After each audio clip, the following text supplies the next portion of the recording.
Hello and welcome to Tensar Ground Coffee, a few minutes on ground engineering to enjoy while having your coffee.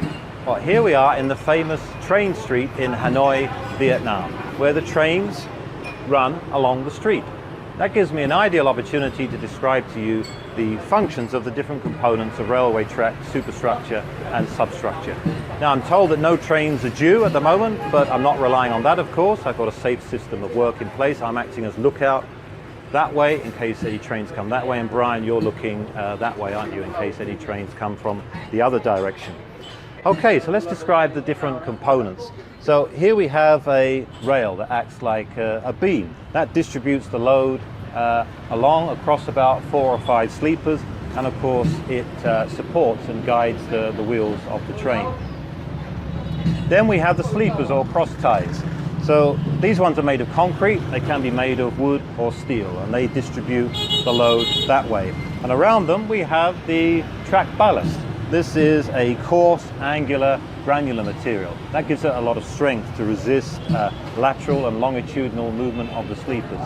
And there's a layer of ballast beneath the sleepers, typically about 300 millimeters or 1 foot thick, that supports the sleepers and distributes the load down. So the grading gives it large voids. That's useful for several reasons.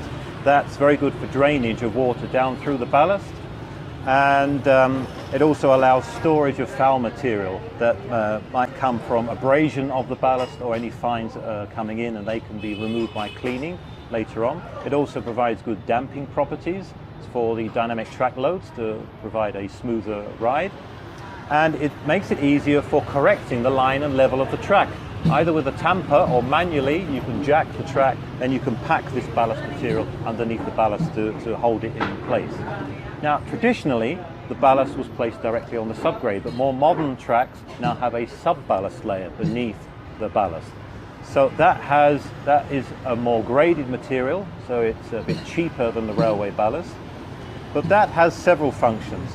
That, as well, of course, distributing the load, because it has is more graded, it has smaller voids, so that directs water from the ballast away from the subgrade, at the same time allowing any water coming up from the subgrade also to be drained out as well. And it also prevents mixing of the ballast and the subgrade. So it prevents ballast penetrating into the subgrade and prevents fines from the subgrade coming up through into the ballast. And all those functions can also be performed by various geosynthetic products. Now, finally, the sub-ballast is where the design element comes in. You design the depth of the sub-ballast to distribute the load satisfactorily to the subgrade depending on the strength of the subgrade. Now, of course, geogrid is very suited to this granular material for stabilizing it. So you can place geogrid at the base of the ballast layer, so 300 millimeters below the sleepers, clear of the tamping zone, but it stabilizes that whole layer so that we get less movement of the ballast, so less wearing down, attrition of it and producing of foul material, and you need less track maintenance. It maintains the track position for longer. And you can also place geogrid in the sub-ballast layer.